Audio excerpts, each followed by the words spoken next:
they brought me in too late. They were far too big by the time they had a lawyer. And I know why that was, because you're trying to avoid having someone internal. You kind of get your fingers burnt by the external lawyers who are charging a lot of money. So you kind of go to them even less. And so it just gets a bit messy, because I think it was this really sort of midlife moment of, is this what I want to do for the rest of my life? Is this really aligning with my values? And I did a lot of work with a transformational coach and decided that actually it wasn't.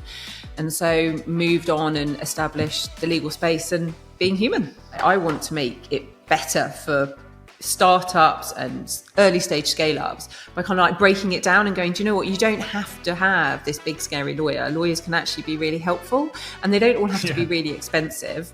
They can just be there to hold your hand on the stuff they need to hold your hand on, and they can tell you don't need to worry about stuff when you don't need to worry about it. On today's Legally Speaking podcast, I'm delighted to be joined by Claire Sanders. Claire is the founder of The Legal Space and co-founder of Being Human. Claire qualified as solicitor in 2007 and has experience across a wealth of private practice and in-house roles. She was previously a solicitor at Travers Smith, associate counsel for Fiverr Web, UK counsel at Nintendo UK, and GC at Brompton Bicycle, and of course, Huel. Claire is dedicated to help making the legal profession more human, simplifying the legal profession and demystifying the law. Love it. So a very big warm welcome, Claire. Oh, thanks very much, Rob. It's great to be here. Feels a bit scary when you read out, kind of like, it feels a bit like this is my life. Yeah, in podcast modern medium form. Yeah, and before we go through it's super impressive, and you've worked for some companies I would have loved to work for over the years. We do have a little icebreaker question here on the Legally Speaking podcast, which is, on the scale of 1 to 10, 10 being very real, what would you rate the hit TV series Suits in terms of its reality of the law, if you've seen it? Yeah, so this is confession time. I've never seen Suits. Like, I'm very much an Ally McBeal girl. That was my era. So Ally, I like that. Singing in the toilets and all that kind of stuff. I was all over that, but I've never seen Suits.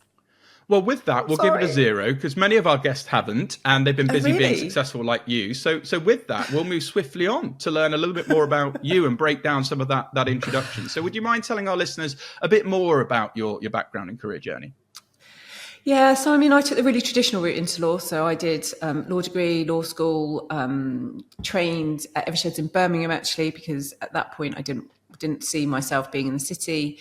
Decided I wanted to be a corporate lawyer. So at that point, decided I wanted to be in the city. So moved to Travers, had a fab, like 3.5, maybe 4.5, can't remember exactly, years at Travers, and then kind of got enticed away into in-house and started off in the incredibly unglamorous world of non-woven fabrics, which is not Gucci as some people seem to think, but more about extruded plastic. So started off there, but brilliant first in-house role. Did some fantastic international work, and then they were taken over by an American company, and they were like, "Do you want to move to Barcelona?" And I was like, "Not really. I've just bought a house. I've just got married. No." So I didn't, and kind of more by luck than any sort of judgment, I ended up at Nintendo, which sounds really like, a lot of people would give their left arm almost to go and work for Nintendo, but it just happened that it was just down the road from where I lived in Maidenhead. And I applied, and I was really candid and kind of said, I know nothing about gaming. I'm not a gamer, but hey, I think that's a really great sales spot. So I ended up at Nintendo, phenomenal business to be a part of, obviously. And then left there when I had both my children while I was there. And I kind of had this moment where I realized that Nintendo was great, but if I wanted to progress beyond being UK legal counsel, I'd either have to move to Frankfurt, or even more radically, I'd have to move to Japan, and that wasn't going to happen. So I wanted to go back to being the heart of within a business, which is where Brompton came in. So went into Brompton as their first general counsel. We started off doing 2 days a week, which is near on impossible, then did 3 days a week. And then got to the point where my kids are a bit older, and I thought, you know what, I want to do more. And I saw the role advertised at Huel, and I'm a hooligan anyway, and so is my sister. And I knew just how amazing their culture and brand and everything was meant to be. And I'm like, please employ me. And they did. And so that was it. So I was at Huel. I joined them at a kind of a pivotal time when they were really on the kind of like the growth stage. And then, was there about 18 months, and I had just a bit of a epiphany. I think I had my 40th birthday. And I say that because I think it was this really sort of midlife moment of, is this what I want to do for the rest of my life? Is this really aligning with my values? And I did a lot of work with a transformational coach and decided that actually it wasn't. And so moved on and established the legal space and being human. So yeah. And we're definitely going to talk about that, because I'm a genuine big fan of the work you're doing. And obviously you've got a great pedigree behind you in terms of the experiences that you've built both in private practices and indeed in-house. And I think the work is just so invaluable. But I want to kind of go back just to, what was the original motivation for you? Because you trained, as you said, over in Eversheds, Birmingham. Then you moved to Travers, loved your time there. I'm a big Travers fan as well, biasly. And so, what was that sort of motivation for wanting to move in-house? Was there, anything from your side that thought, actually, I think I'll be better suited to this? Just talk us through some of those motivations. I think there were two things really. One was, because I was an M&A lawyer, I spent a lot of my time talking to people on the client side who weren't lawyers. So, be at that stage in my career, I'm spending a lot of my time doing due diligence. And I loved it. Like, I love talking to people who weren't lawyers. I mean, I love lawyers. Obviously, I am a lawyer. I'm a recovering lawyer, however you want to describe me. But I really love people who aren't lawyers. I find it fascinating. I find different, the choice of different industries really interesting. And so a little bit of me, was heartbroken at the end of every deal when off they went in their new formed company or whatever it looked like. And then I'd be like, right, on to the next one. And it was just a bit I just felt a bit sad. So there was that aspect for sure. I wanted to be more of a part of the business, go on the journey with them and talk to different people. But also, I just couldn't face the unpredictability of being an M&A lawyer. I didn't mind the hours so much as long as I knew when they were coming. But I hated cancelling on my friends. I hated, thinking that I'd got the weekend to myself and then on a Friday afternoon a partner walks in. I just hated that. And I also just couldn't see the future. Like, I left before I was married or I had children, but it was kind of purposeful because I couldn't see what that could ever look like. So so that's really why I jumped ship.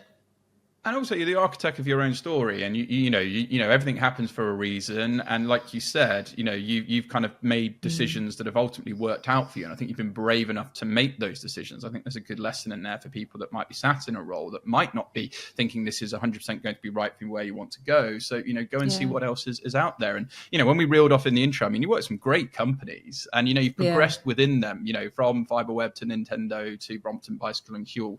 Could you just sort of break down a little bit for people who might be thinking about a career in-house or transitioning for private practice, how some of those roles differed between one another and skills and things you learned along the way? I think that'd be super valuable.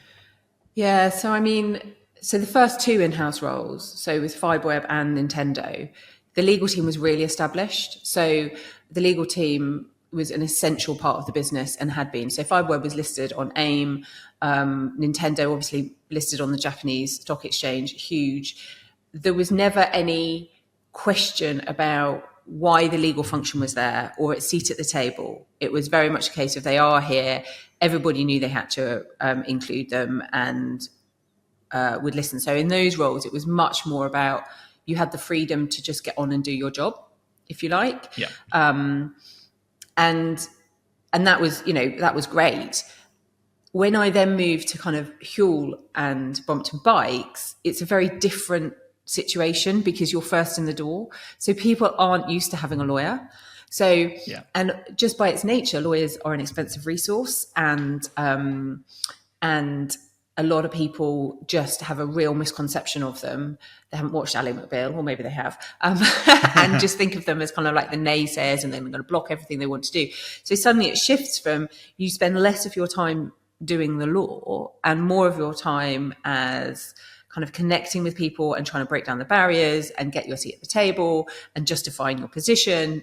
And so it really shifts entirely. So I think I had this really interesting conversation with someone at an event once, and I was telling him about the struggles, at these companies, because you naturally have them. And it can be really, like, you need a lot of resilience to work for high growth companies as a lawyer. And I was telling him about all this, and I said, but the problem is I love high growth companies. I love them. And he was like, yeah, but do you love being a lawyer there? Because actually it sounds like you might prefer being a lawyer in a much bigger company where you're not constantly having to prove yourself. And I think that's that's the thing. I think working for someone like Huel and Brompton sounds phenomenal, but I was still the lawyer. I was still the lawyer who was trying to like bang on the door and just break down kind of the stereotype that people had, essentially. Just building on that, because I think it's a really important point, isn't it? And people say the cliche things, legal, the cost center, the Department of No, all of those things. Are there any things looking back on that you would give to people who might be in those roles at the moment, who maybe want to push through, that you would say actually in hindsight, or actually things that I learned that maybe you could put into practice would be helpful in terms of that stakeholder management piece?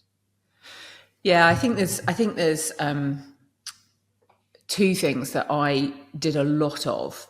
And actually, that's maybe say two. Maybe I say one thing I did a lot of and one thing I wish I'd done more of. Maybe that's fairer. Yeah. One thing was I spent a lot of time chatting to people.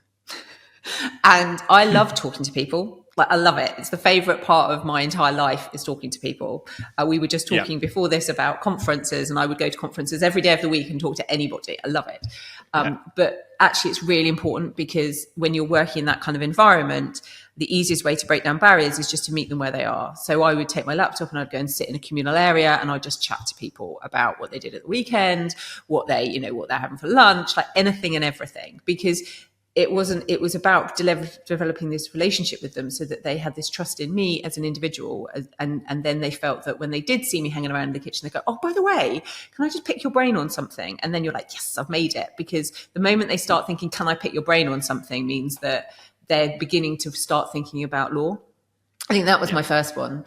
And then the thing that I wish I'd done more of is finding the time and being really boundaried with the time for putting in place good process. Because it's very easy when you walk into those environments where you are the sole legal counsel to just be absolutely bombarded and with kind of reactive churn, day-to-day stuff, because everyone's at your desk shouting at you to do it, metaphorically, not actually shouting at you. And should qualify. But actually where you're really going to add value is getting out of those weeds and getting into the strategic. So I wish I had safeguarded more time in my calendar and been really strict with it and said, right, I'm going to put in processes really early doors, or at least as far as I can, to free me up to do the stuff which actually I love doing, but actually is what you're paying me to do. And I wasn't strict enough with that. I don't think I had the confidence in me to kind of say, no, I'm doing this. I know this is the right thing for the business. And so it's basically backing yourself, I think. I love that. I kind of put that all under time. The first point you're saying is like connect and communicate, give the time. And then the second point is protect your time in terms of building boundaries. And I think it's really, smart how you would sort of look at it that way. And like you say, we're going to talk now about, two things I'm very happy that you're doing and good work that you're doing in terms of the present. But I say this pretty much on every episode now, and the listeners probably be like, please don't say it again, Rob. But this is so passionate for you. We're not on this B2B or B2C. We're in this H to H, this human to human professional world of work. And you can just go on LinkedIn or any platform now and see how things are changing, and people are trying to meet people where they're at to hold conversation and connect. And clearly you were doing that, and that's a really good piece of advice. So let's get into it then.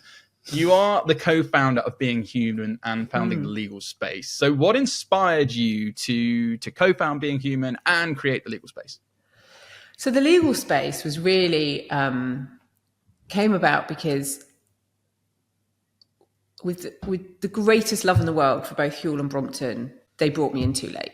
Like they were far too big by the time they had a lawyer. And I know why that was, because legal wasn't seen as a necessity. It was seen as a very expensive thing to have. So almost like you try and avoid it for as much as possible. And then because you're trying to avoid having someone internal, you kind of get your fingers burnt by the external lawyers who are charging a lot of money. So you kind of go to them even less. And so it just gets a bit messy. And so I was kind of almost like selfishly, I suppose. I was like, I want to make it kind of better for startups and early stage scale ups by kind of like breaking it down and going, do you know what, you don't have to have this big scary lawyer. Lawyers can actually be really helpful, and they don't all have to be really expensive. They can just be there to hold your hand on the stuff they need to hold your hand on, and they can tell you don't need to worry about stuff when you don't need to worry about it, and really so that you are in a better state when it comes to growing to a stage where you need a lawyer, or where you kind of want to exit. You're in a better frame of mind. But what I really found was, when I spoke to kind of these early stage startups, they just didn't know where to go. And when you asked them about it, they'd be like, oh yeah, no, we're using some big law firm. And I'm like, why? why? And so it was kind of I guess it flows nicely into the human stuff, because it was all about just making legal more accessible.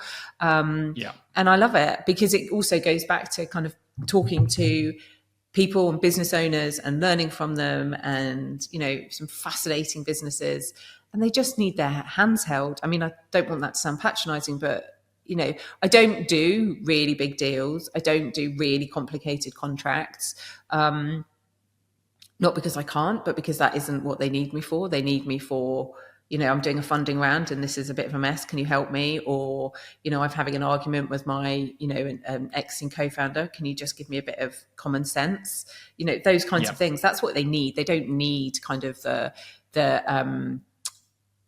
really detailed, specific legal advice. So that's what I'm doing with the legal space, and I love it. It's really good. I love the kind of people I work with. So it's brilliant. Today's episode is brought to you by Clio, the all-in-one legal practice management software designed to help solicitors like you save time, stay organized, and deliver outstanding client experience. Clio is trusted by thousands of legal professionals worldwide, offering a user-friendly interface, seamless time recording, automated billing, and secure cloud storage, so you can manage your practice from anywhere. With Clio, you'll get award-winning support available 24/5 by live chat, phone, and email. So help is always there when you need it most. It's no wonder Clio consistently receives 5-star ratings for its ease of use and top-notch service. If you're ready to experience a better way to manage your practice, visit clio.com/UK to learn more and see why Clio continues to be the go-to choice for solicitors across the UK.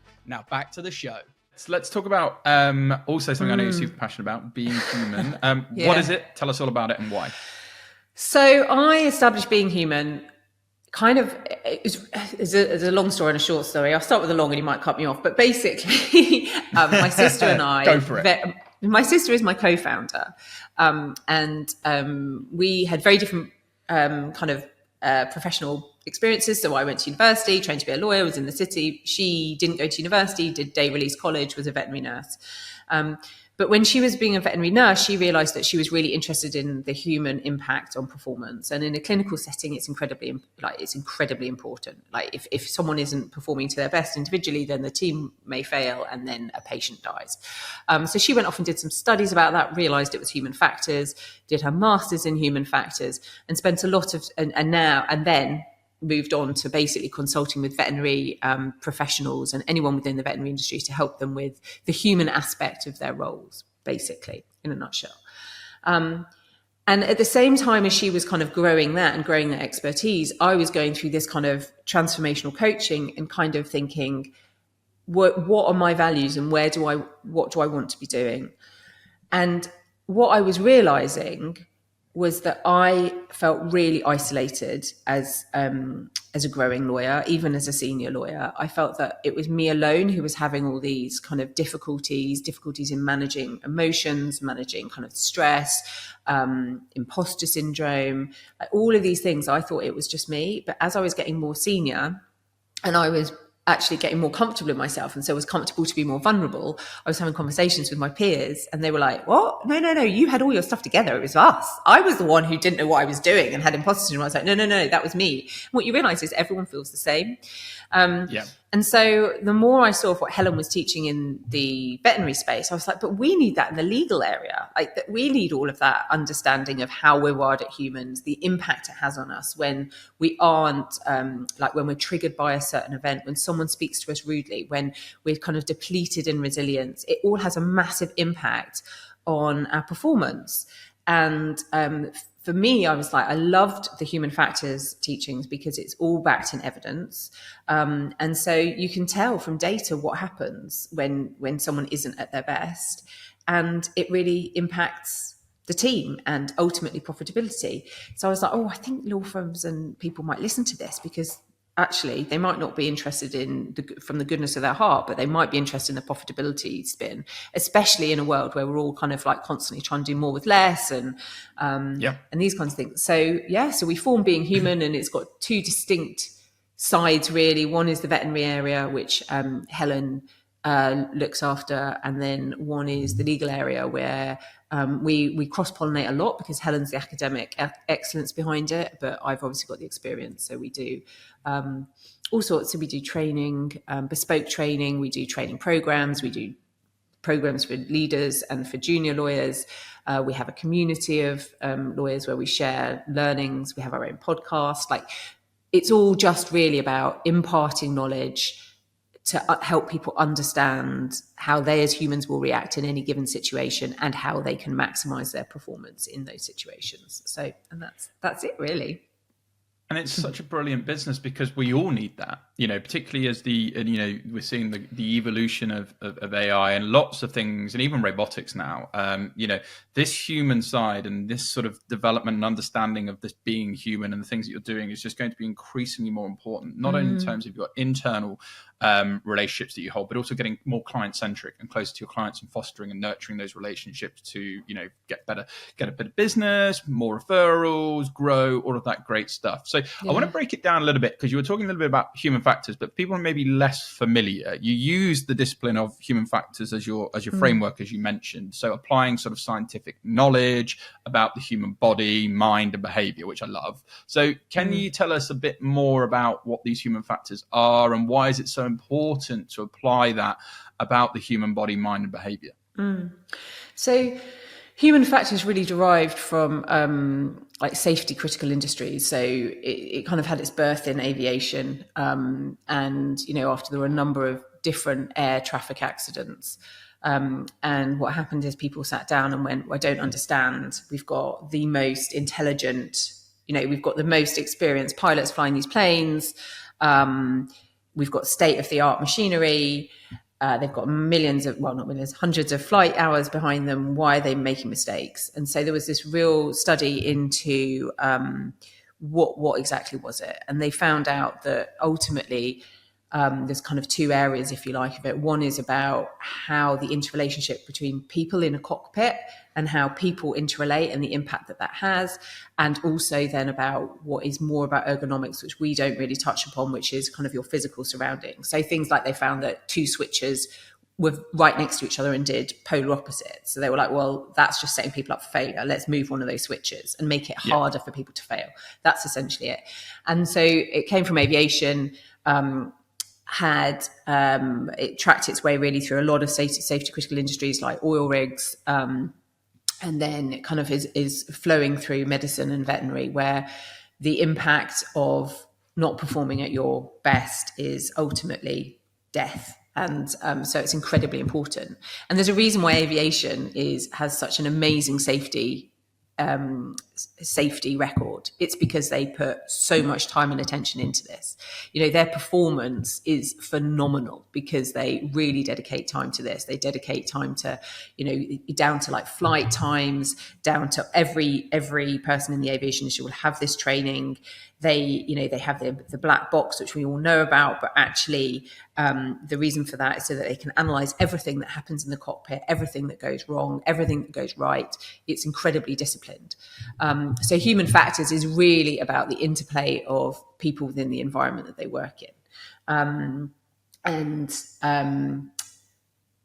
So I mean, like we talk about making it harder to fail. That's essentially what it is. It's making it easier to succeed and harder to fail as a human.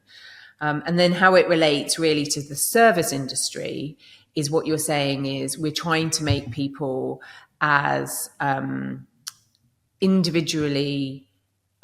individually to their best. So it's about sustainable performance. It has a brilliant side effect, which is well-being. And that's awesome and really excites me. But really, I think well-being in this day and age has got a bit of a softy feeling, and everyone just associates it with yoga and breath work and all these things, which are incredibly important. But trying to get partners of top-tier law firms to listen to that is incredibly difficult. Whereas actually when you say, no, this is about performance and minimizing risk, and that's where human factors comes in, because that's where it started in aviation, and that's what it's absolutely set up to do.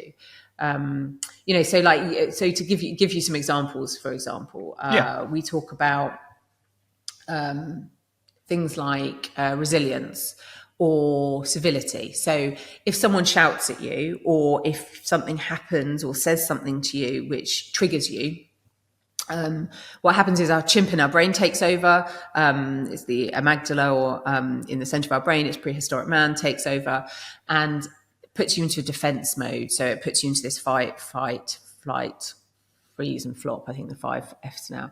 And what happens at that point is you get flooded with adrenaline and all the kind of and cortisol, and you're getting ready to literally run up a tree, hide, freeze, whatever it might be, because your brain it's not the chimp part of your brain isn't sophisticated to differentiate between whether the threat is a saber-toothed tiger or as a threat is a rude email. It can't do that. It just puts you into defense mode. And when that happens, you become absolutely task fixated, because your brain is going, I just need to survive. So you lose 61% of your cognitive bandwidth. You just become thinking about this task, which means that in that moment, until you have resolved that situation, you are performing at 61% of your capacity. 49%, I suppose. Well, 39%, my maths is rubbish, of your capacity, because 61% is totally thinking about how can I escape the situation. And we've probably all had it. You know, you get an email and it's a bit rude and you're kind of like, oh, and then you're like, oh, I'm going to leave it. I'm going to do something else. And then you try and do something else. But it always comes back to, I can't believe you spoke to me like that. I can't believe that happened. How dare they? Do they think I'm rubbish? Then you do something else and it comes back again. And you're like, well, what am I going to do about it? I've got to see them tomorrow. How am I going to? And you just are completely unproductive in that time. Now, if you multiply that by going into a law firm, losing 61% of your cognitive bandwidth means that you aren't performing at your best, which has a direct impact on risk, because obviously you're not concentrating. And it also has a huge impact on your productivity, because it takes you so much longer to do anything, which naturally then has an impact on your time that you have to spend at work, and ultimately the product that you're delivering your client.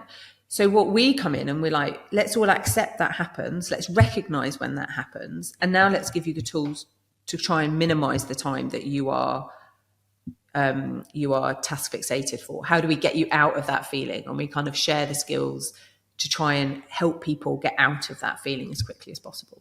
And it makes so much sense, doesn't it? Because the sooner you can get people out of that and get that productivity percentile much higher or to where it needs to be, then it's only going to be a win. And then you say like the well-being on top of that, in terms of feeling better, happier in the workplace, because culture does matter.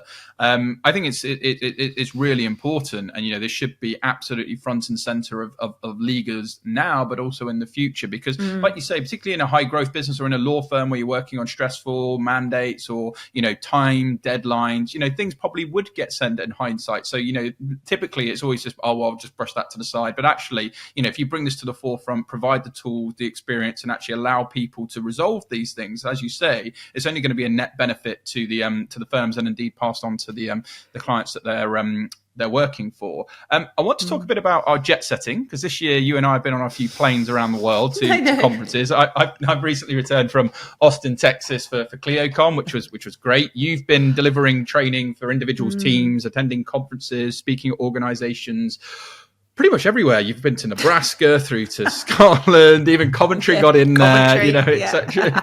All the places. But what do you most enjoy about attending conferences abroad specifically, and sort of passing that message on about being human around the globe? I mean, I love public speaking. I'd forgotten how much I like public speaking. When I decided to be a lawyer, I had a real moment of, do I want to be a solicitor or barrister? And I went down the solicitor route because actually I was really buoyed by the kind of sense of team that you automatically had. So I love going to conferences and speaking because it is my happy place, which sounds a bit odd if you don't like public speaking, but I really enjoy it. And I think I enjoy it most because I'm talking about something I'm so passionate about, and not many people are given the space and the time to think about it. So when you have a session, whether it's 8 minutes at Legal Geek or 45 minutes, and you're sharing this knowledge, there's a lot of like, oh, yeah. And that realization that you're not alone, it's really, really powerful. So I love that. And then if I'm not speaking, I just love conferences because I get to speak to loads of different people. And I genuinely find it fascinating, what's brought people to where they are, what they do. And the great thing, even now when you go to legal conferences, is it's really interesting because it's not just solicitors and well, actually, I don't think it's ever barristers. It's like the legal industry is so big now. It's so broad. Yep. There's so many different kind of aspects to it. It makes it really interesting. But, I've been to defence conferences and spoken. We're surrounded by anybody who's in the defence industry, which is huge.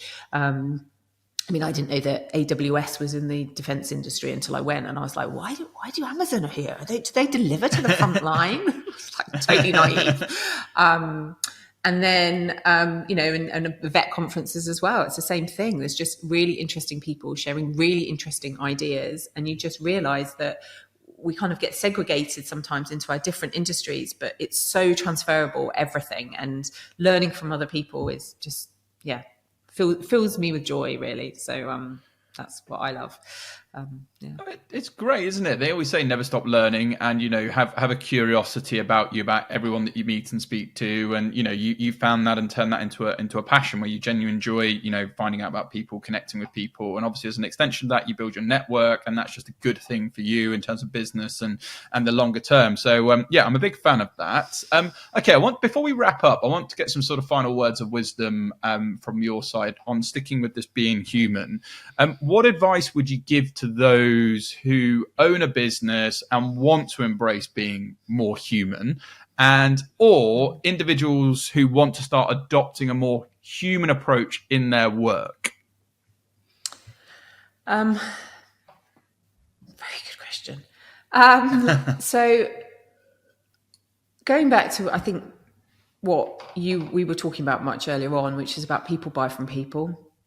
And I think that authenticity, although I think authenticity is becoming like a real buzzword, has authenticity in its meaning of being genuine and wholehearted and really turning up, I think will always have its place.